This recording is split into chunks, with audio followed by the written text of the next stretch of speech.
कुंडलिनी गुप्त शक्ति है, उसका आधार मूलाधार है। जिस प्रकार कोई भव्य भवन होता है, कोई भवन होता है, उसकी नींव मजबूत होती है तो भवन कई वर्षों तक जो है रहता है। जैसे कोई पेड़ है, जैसे कोई वट वृक्ष है, उस वट वृक्ष की जड़ें मजबूत होगी, उसका आधार मजबूत होगा तो कितनी ही आंधी आए, कितने ही तूफान आए, कितने ही संकट हो, लेकिन वो वट वृक्ष है वैसे वैसे खड़ा होता है और उसकी छाया में बहुत से जो है प्राणी पल्लवित पुष्पित होते हैं। तो ये मूलाधार है। मूलाधार का मतलब ये हमारे जो षटचक्र हैं, 6 चक्र हैं इस शरीर में। ये नीचे मूलाधार, ये उसके बाद में स्वादिष्ठान, ये या नाभि में मणिपुर, या ये हृदय में अनाहत, ये विशुद्ध, ये यहाँ पर विशुद्ध, और यहाँ पर आज्ञा चक्र, और ये सहस्रार। इतने चक्र हैं, उनमें मूलाधार सबके जो है आधार है। आधार का मतलब उसकी नींव है। जितने भी चक्र हैं उन चक्रों पर जो है कुंडली का भव्य भवन खड़ा होता है, जिसके कपाट लगे हुए हैं, बंद है, निष्क्रिय है, उसका आधार ही मूलाधार है। मूलाधार का मतलब ये देखो, हमारा एक आधार भी 2 है भाई, एक नहीं है। एक सहस्रा में भी आधार है, लेकिन उसका वर्णन मैं बाद में करूंगा। लेकिन ये मूल में जो आधार है वो उसका मैं वर्णन, ये कहाँ पर है ये मैं बता देता हूँ। ये हमारा मलमूत्र का स्थान है। उस मल के मूत्र के स्थान से और मल के स्थान के बीचों बीच में 4 अंगुल इधर और 4 अंगुल के मध्य में बीचों बीच में इस मूलाधार का आधार है। अब कैसे है ये भी मैं बता देता हूँ आपको। देखिए, ये हमारी रीढ़ की हड्डी है, इसको अच्छी भाषा में मेरुदंड कहते हैं। ये निकलती कहाँ से? ठेठ यहाँ से निकलती है और यहाँ से निकल करके सीधी ये यहाँ से देखो, आप देखो ठेठ नीचे तक मलमूत्र के स्थान तक आ जाती है।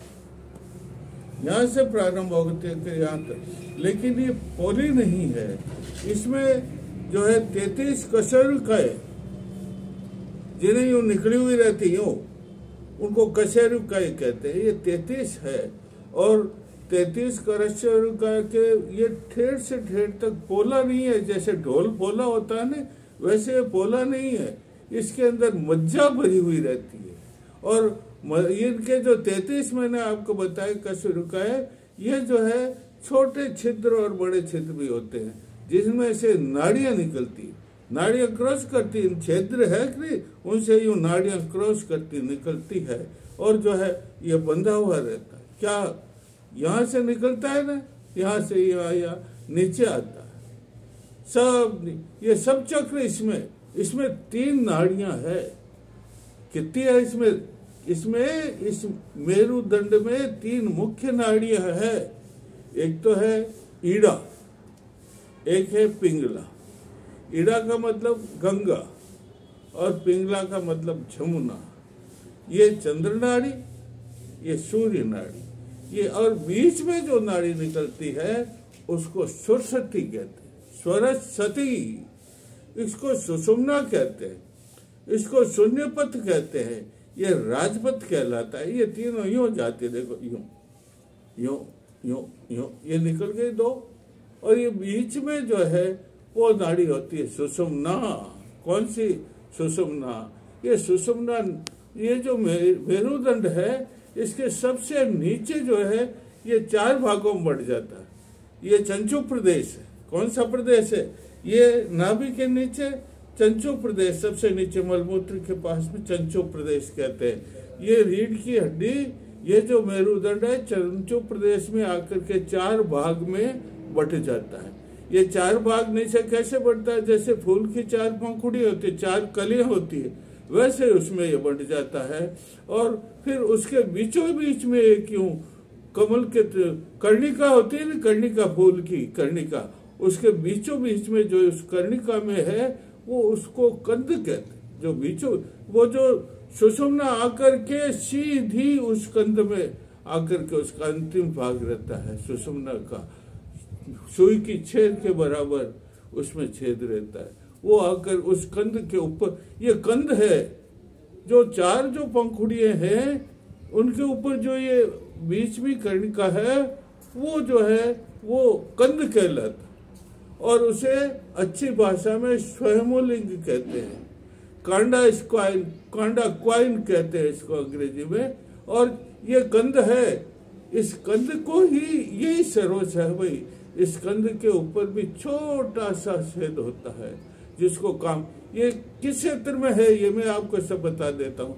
ये मैंने आपको स्वादिष्टान बताया नहीं, ये नाभि क्षेत्र के नीचे जितना भी क्षेत्र है, जननेंद्रिय, मूलमूत्र निकलने का स्थान और उसके बीचों बीच में जो स्थान है वो, ये पूरा क्षेत्र इसका, ये पूरा जो क्षेत्र है वो इसी का, इस मूलाधार का क्षेत्र है भाई। जनेंद्रिय, मलमूत्र और इनके बीचों बीच में स्थान है वो जनेंद्रिय स्वयंभुलिंग। इसके वो जो हमारी रीढ़ की हड्डी जिसे मेरुदंड कहते हैं, चार भागों में बढ़ जाती है, उसकी कर्णिका में जो है कंद है, ये कंद स्वयंभुलिंग जिसे कहते हैं, उस स्वयंभुलिंग के ऊपर 3.5 फेरों के अंदर कौन लिपटी हुई रहती है? कुंडलिनी, जिसे आप कुंडली कहते हैं, वो 3.5 फेरों में लिपटी हुई बिल्कुल शांत प्रक्षुप्त रहती है। और कैसे लिपटी हुई रहती है? उसका मुख है नहीं, उस मुख में पूंछ रहती और बिल्कुल निद्राधीन, जिसे निष्क्रिय कहते, वो निष्क्रिय पड़ी रहती है। और देखो इसी में ही रुद्र ग्रंथि है, ये मूलाधार सब बता रहा हूं मैं आपको, इस मूलाधार में ही रुद्र ग्रंथि है।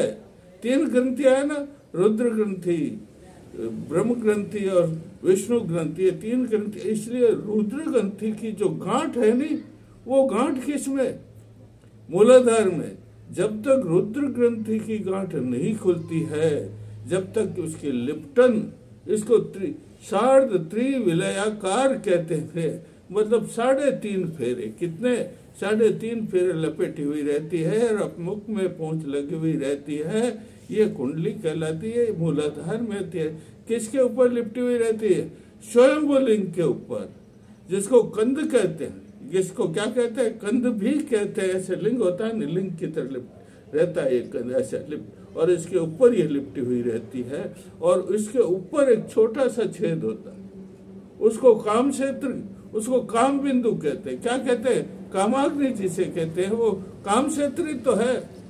मूलाधार क्या है? काम क्षेत्र कहलाता। ऊपर का जो है मणिपुर के स्वादिष्टान से ऊपर का, स्वादिष्टान का और मणिपुर, ये मूलाधार का क्षेत्र काम क्षेत्र कहलाता है। काम बिंदु भी है इसके ऊपर।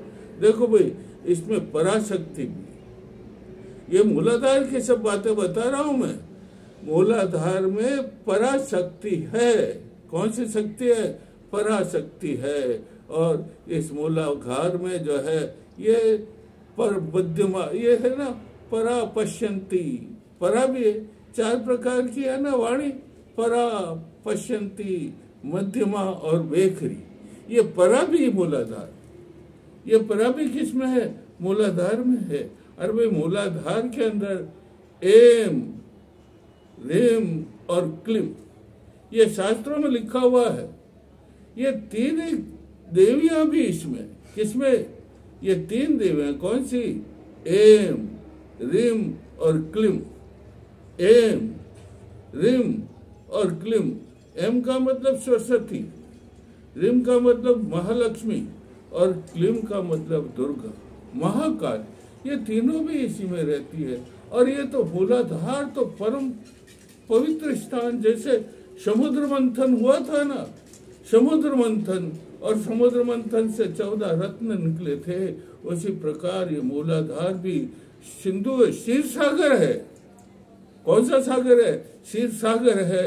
इस क्षीर सागर के अंदर जिस प्रकार शेष नाग है, शेष नाग के ऊपर ये पृथ्वी और प्रकृति की सब भार टिका हुआ रहता है, उसी प्रकार कुंडली की साधनाओं का समस्त भार इस मूलाधार के ऊपर टिका रहता है।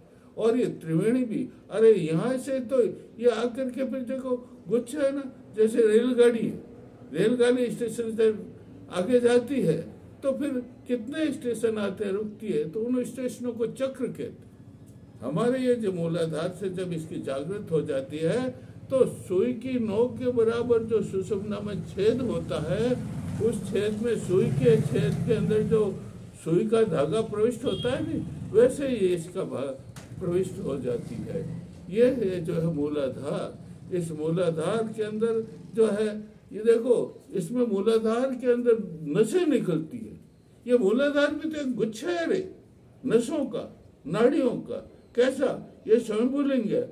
स्वयंभूलिंग के दक्षिणी तरफ जो है धमनियां निकलती है, 2 धमनियां की धारा, और बाई तरफ 2 जो है ये दूसरी धारा, शिरा की धाराएं निकलती, और फिर आगे निकल करके लाखों छोटे छोटे रसों में वो बढ़ जाती, और सारे शरीर में, किसमें?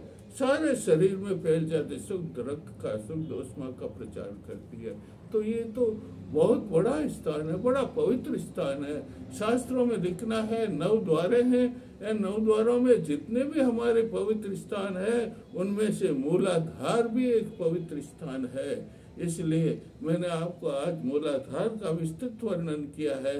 और आप जब साधना करते हो तो सबसे पहले मूलाधार की साधना करनी चाहिए, और मूलाधार में कुंडली के मंत्र भी बोलने चाहिए। जब तक आप कुंडली के मंत्र नहीं बोलेंगे तब मूलाधार की साधना, मूलाधार से कैसे होगा रे आपको? उसकी बोलना चाहिए, जैसे बोलना चाहिए, ए श्रीम रीम क्लीम एम कमलवासिन्ये स्वाहा। क्या है? रीम श्रीम एम, रीम श्रीम एम कमलवासिन्ये स्वाहा, रीम श्रीम एम कमलवासिन्ये स्वाहा। ये आप बोलिए, मंत्र बोलने से भी इसकी साधना। जागना का तो मैं और कल बताऊंगा आपको, लेकिन अभी केवल स्थिति बता रहा हूँ। मूलाधार की केवल स्थिति बताता हूँ। इसका लाल रंग होता है। कैसा रंग?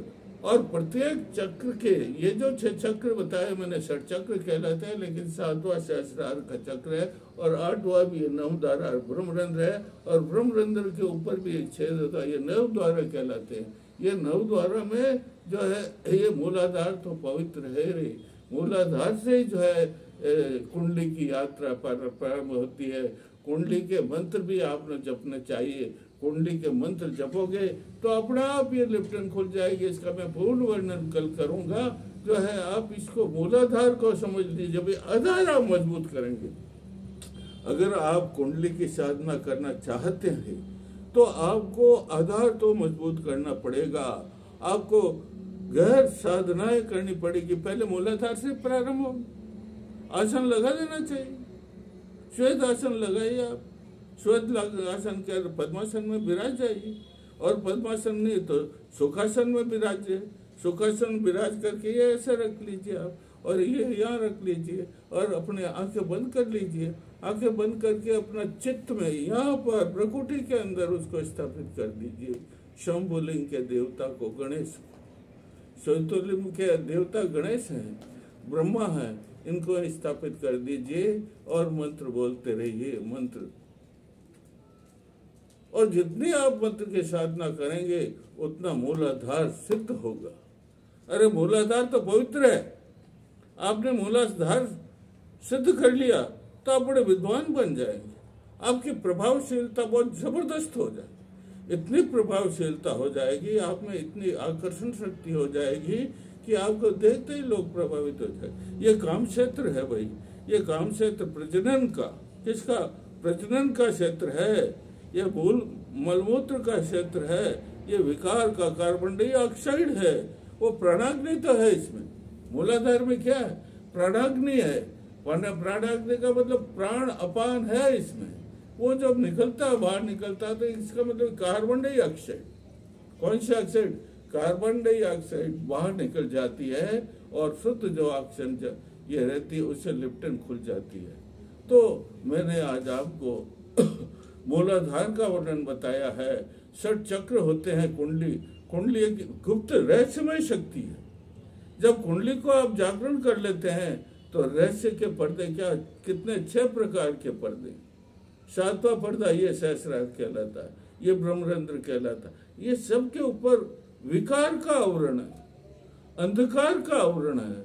जब हमें ये साधनाएं करते हैं तो विकार हट जाते हैं। आधार से प्रारंभ सारी साधनाएं, कुंडली की सारी साधनाएं, कुंडली में मैंने बताया ना आपको कितने योग है, राजयोग, मंत्र योग, लघ योग, लय योग, ब्रह्म योग, ये जितने भी उन सब में कुंडली योग सबसे श्रेष्ठ है। और जब आप कुंडली की साधना करते हो तो आप सिद्ध पुरुष बन जाओगे, आप सिद्ध योगी बन जाओगे। लेकिन साधना तो करोगे नहीं, साधना कोई 1-2 महीने में 2-4 दिन में सिद्ध थोड़ी होगी। मूलाधार की साधना करने में भाई कम से कम 1 साल लग जाता। आप साधना कीजिए, प्रारंभ कीजिए। आगे मैं सारी बातें आपको कल भी बताऊंगा।